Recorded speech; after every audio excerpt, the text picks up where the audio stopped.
Some woman is gently shaking me awake. Might be the same person that doctor called. Trollop? Excuse me, child, dearie. Leave me alone. I am so comfortable right now. Warmly tucked in a cozy bed. Shit, I don't even bother opening my eyes. Eager to submerge myself back into sleep's intoxicating deliciousness. I'm sorry, we can't do that. She responds, but I shove the pillow back over my head and try to blot her out. So, is there anything wrong with him? No, he's just resting right now. Don't throw him off bed, Ingrid. My mattress just suddenly capsizes, dumping my ass onto the hard stone floor. What was that for? I slightly stare at the porky nurse in front of me. Yo, why does my ass feel cold? I look down and what the fuck? I'm wearing nothing but a big paper apron. My back is totally exposed. And why am I wearing nothing? That's what all the patients wear. As for the fall, don't look at me. It wasn't my idea. What? My irritation vanishes almost instantly as the pretty red-headed nurse comes into view. Looking like an idiot, I return her annoyed glare with a foolish grin. I think you've given him a concussion, Ingrid. Another patient needs the bed much more than this one needs his beauty sleep. Trollop helps me up, but Ingrid couldn't care less. She indifferently turns around and resumes tending to her other patients with slightly less disdain. If she wasn't so insanely good-looking, I'd probably call her a bitch. However, since I do have the self-esteem of an adolescent girl with chronic acne and body image issues, I'd die happy if this woman just blew her nose in my direction. So, after returning and keeping it in my pants, I realize where I am. The room is crammed with occupied beds, moaning, bleeding, or unconscious people lying incapacitated on each of them, waiting for the thinly spread medical force to attend to them. As I watch a heavily stitched person bleed through her bandages, I gape. Where am I? This is a hospital, the only one in Bryce Peaks University. As you can see, we have our hands a little full. A lot of kids have the same idea of trying to have some fun out in Powder Blue. Wait,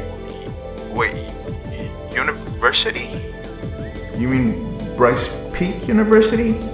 Wait, you aren't a student here? Then why were you in the woods? My train crashed, so I was trying to find shelter before Powder Wave hit. You were in the rail accident?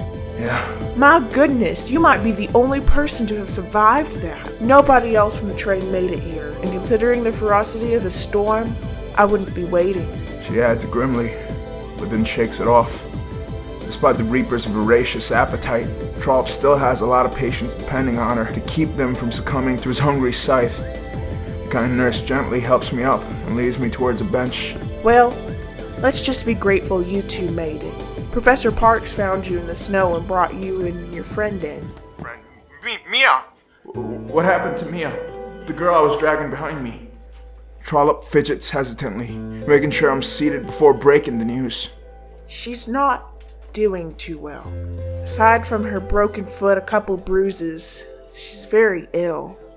Might be poisoning? Poison? We aren't sure what caused it. Dr. Zhivago is running some tests, but until he comes up to a conclusive cause, we can't treat her. Will she be okay? The tests are going to take 3 more days if she can't hold on that long. She looks at me kindly and pats my shoulder. At this point, all we can do is pray. But I'm already deep in thought, racking my memories. Mia said she hadn't eaten anything in days, and she was perfectly fine until... Nurse, can it be because of something she ate? Like, berries? This catches her attention. The nurse bites her lip for a moment, thinking, I'll be and right briskly back. walks off. She returns shortly with a middle-aged man in a white coat. He suddenly greets me, looking completely exhausted. Hello. This is Dr. Zhivago. Nurse Trollop said your companion consumed a certain fruit. Could you tell me what they looked like? I rack my brain, given the most accurate description my memory can muster. That sounds like apple of venom. Why did you let her eat that? What the fuck did you want me to do? She hadn't eaten in days. She was gonna die of starvation. Well, Dr. Zhivago, they weren't exactly labeled now, were they? Muttering something obnoxious, Doctor rushes off. Don't worry, child. He'll get her treatment started right away. What's your name? Theo. And, she's Mia. Were you two close? I'd say acquaintances, but we don't even know each other. No, we just met. The old nurse stifles a little smile that irks me for some reason, so change the subject. So, will I be able to get back to bed? I'm really tired. I'm sorry, child, but we don't have any left right now. They're all occupied for emergency causes. Heaven knows we need the lot. Wait, so I can't stay in the hospital? They're kicking me out. They're fucking kicking me out back into the storm? Afraid not. But there's a blizzard outside. What's the point of fixing me up if you're just gonna kick me right back into the cold? But my panic-stricken thing goes over Trollop's head. She looks at me, puzzled. Have you ever been to Bryce Peaks before? No? The whole town is underground, built into a mountain itself. You'll be fine outside. Is there anything else I could help you with? Yeah. Can I get my clothes back? Yeah. I've never really been inside a classroom, but I'm pretty sure that walking around campus with my ass hanging out isn't part of the approved uniform.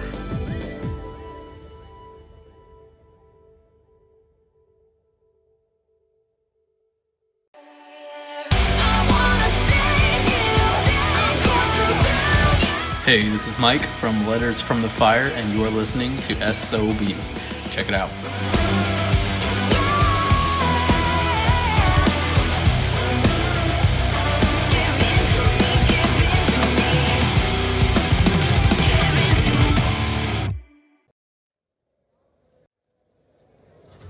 Whoa. Amazing. This is fucking amazing. Bryce is unlike anything I've ever seen. Although the buildings consist of rickety shanties, they're built over some arcane-looking ruins, symbols, statues, and temples that frankly don't really mean shit to me. However, the inevitable effects of humans fucking up the surroundings they settle in have long since become apparent. Whatever remnants of our underground ancestors were there have been buried under piles of empty bottles, cigarette butts, and used condoms. Although I can't really say I'll miss the history tour. I know Yomi and Ayame would have loved it. You wanna hear something funny? For a community that's stuck underground, the people here are a pretty happy, carefree bunch. Bryce is a university town with most of its inhabitants being students.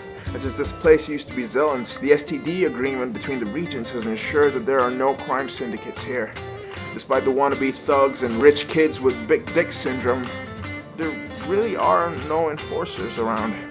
None of the businesses here have to pay any sort of protection premiums. Maybe that's why the shops here are thriving. Crowds bustle around lively-looking stalls and shops and restaurants. But don't get me wrong, 2 minutes here and I can already sense this city's ratchet side. For one thing, almost everybody here is carrying guns. But they're rusted, jammed, and without ammo, a la the STD's restrictions on bullets. Maybe after growing up in Winson, I can't help but stifle a smile when I watch scrawny little teenagers strutting around with guns. Just like their manhoods. Sure, everybody's got one, but do they really know how to use it? Since it's nice and warm in here, I change into a plain gray sweater, the best fitting pair of pants from amongst the half dozen I was wearing. Maybe I can barter some of this extra shit off for some food, or a place to stay, or a fucking hug. Considering most of the contents of my laundry bag are torn, bloody, and caked in an inch of grime, I don't really get my hopes up. Despite my wariness, I can't shake off this feeling. I did something very unlike me today. That girl was dead weight. Fucking dead weight. There was literally no sense in dragging her along with me. Fuck. I must have been out of my senses to do it. Damn near killed me. So why? Curiosity? A tingly sensation under the belt? maybe I just found a shred of humanity in me. Thinking back, it could not have come at a worse time. And how lucky I am that it didn't cost me.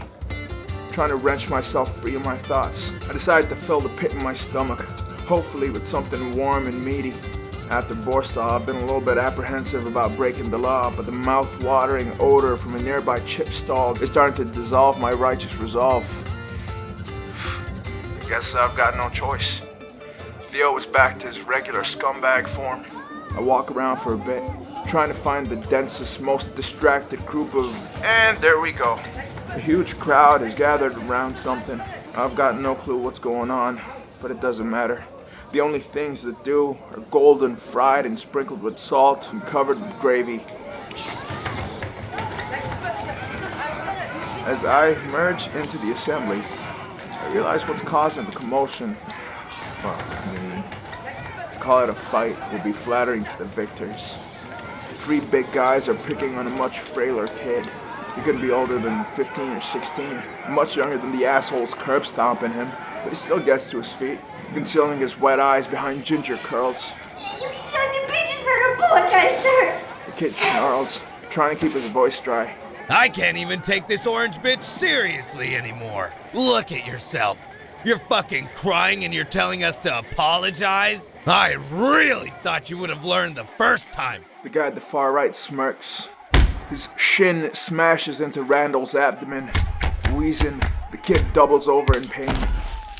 So when you go back to that hole you call a home, tell your sister to watch where she's going next time. We won't be so gentle next time.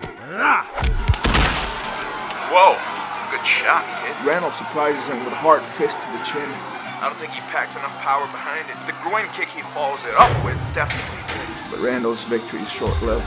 The guy's friends are suddenly on him, beating him to the floor. The crowd's cheering. They don't really care who wins, only that someone gets bloodied up, their pride pissed on, their livelihood destroyed. Fuck. All these fuckers should be ashamed of themselves. I want to stop the fight, but nothing good ever comes from trying to be a hero. I should just keep my head down and do what I came here to do. I let Ghost kick in and get to work. But just as my pockets start bulking up, a hand suddenly catches my wrist. Hey, what do you think you're doing? The girl behind me shrieks, my hand's still swimming in her purse. Before I can react, Bo makes me stumble through the crowd and right into the fight circle. Who the hell are you? The grounded bully groans, glaring at me. I start to apologize for tripping over him, but he cuts over me. Petey, Goose, get over here. This whitehead wants to be a hero. Show him what you do to heroes. Oh shit, no. Kids, this is what you get for stealing. Come on, Goose boy. Goose charges me down, dragging me to the ground. While I try to recover my breath, he postures up and starts dropping hairy knuckles onto my face. I try to shield myself from the onslaught. The big guy's got heavy fucking hands. At this rate, I'm gonna be back in Nurse Collop's arms real fucking soon. As he pulverizes me into the floor, his buddies cheer him on, enjoying Goose's blood work. Suddenly, I get a slight tickling feeling in my lower back. One every time Ghost wants to kick in. I don't really have a choice. I let it. After eating a particularly hard fist, I grab his wrist before he can retract his hand and drag his arm under mine. Before he can react, I throw my leg across his face and arch my hips back. Goose is rolling on the floor, howling in pain. His eye had just snapped his arm. Petey runs over to his friends, checking on him, but Goose merely whimpers in response, caressing his shattered arm. What did he do to you? Don't touch me! What did you do to him? That is called an armbar. You wanna know what it feels like? I don't think I've ever stood up to someone before. It's kind of a thrill. Why haven't I done this before? Right, I'm on the boxing team. He growls and runs towards me, throwing wild hooks. Yep, that's why. I try to sway back and dodge him, but I catch hard right in the gut. Smelling blood, he unleashes a barrage of punches that buckle me over. He follows me down, trying to finish me off. But too bad for him. I've got Ghost. I grab his wrist, clutch my forearm, and drag his arm behind his back. That sounded nasty. Suddenly, he's screaming in agony on top of me. I shove him off and jump to my feet. The pitiful ex-bad boy's moaning on the floor, nursing a severely dislocated arm. And that is a Kimura, asswipe! Spitting out some blood, I glare around. The crowd screaming at me, cheering me on. But I don't really have any respect for these assholes. If you don't want to get involved in someone's fight, that's one thing. But egging it on? That shit's fucking disgusting. Ignoring them, I walk over to the virtually unconscious Randall and try to help him up.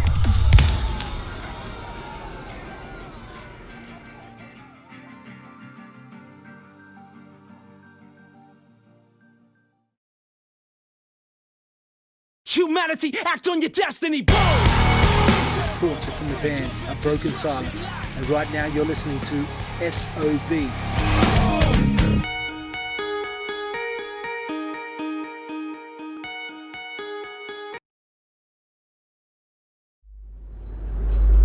Oh god!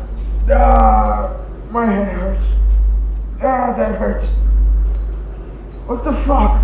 Can someone please get this fucking cat out of my head? Wait, what the fuck am I saying?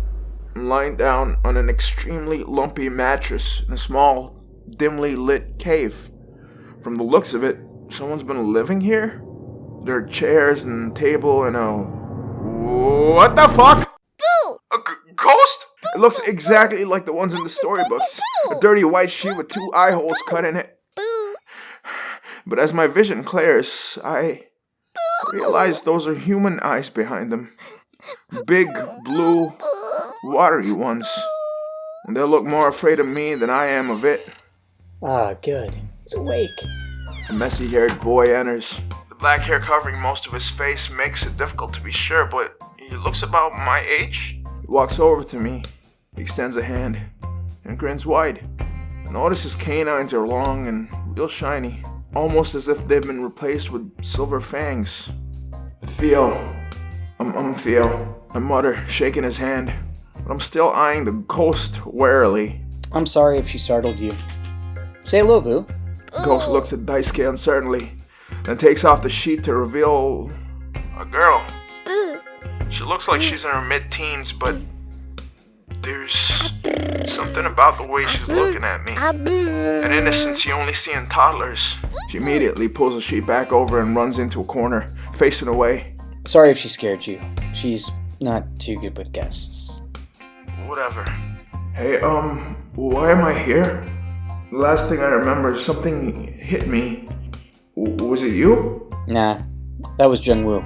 He was playing dead while you were kicking his gang's ass. Then he kicked you in the head when you weren't looking, and then I, kicked him in the head again and again. A few more times than I needed to, but yeah, I stepped in. And why did you step in? I mean... You saved my boy, Randall. Thanks for that. Is that why you brought me here? Well, I couldn't just leave you unconscious on the street. It was late, and it's not a great idea to leave doors or holes unlocked after night. Thank you for that. So, are you related to Randall? He's my son. Well, more like adopted son. My wife and I adopted him along with his sister. Randall and Boo are related? Yeah, twins. Fraternal or something? I don't know how to say it. So why did Randall pick a fight with those guys? Those jerks pushed Boo around, so Randall got pissed. Should've waited for me. Idiot can't wrestle socks off his feet. Yeah. Well, he hit that Jong-gu kid pretty hard. Almost kicked his balls up his throat. Did he? Speaking of which, that was some sick BJJ. BJJ. Oh yeah. Brave Jiu-Jitsu. He snapped that goose's arm. Where did you learn to fight like that? I read a lot. Any case, you must be doing well in the local circuit. Local circuit? Yeah, Bryce's fight scene. Don't you know about it? Nah, I'm just passing through here, bro. I'm not a student. You aren't? Daisuke asks, surprised. So I tell him about how I was in a train crash and got lost in the woods. However, for obvious reasons, I leave out the more fantastic elements of my adventure. Me and I were trying to get here before Powder Wave hit. Almost didn't make it, but some guy called Park rescued us and brought us to the hospital. Wait, you said Park rescued you? That wouldn't be Professor Park, would it? I think so. Why? You know him? Yeah, he's the modern history teacher over there. Nice guy, but he can be a bit extreme. What do you mean? Let's just say you don't want to get on his bad side. He almost winces, as if at a painful memory. Otherwise, he's a pretty cool guy. Uh-huh.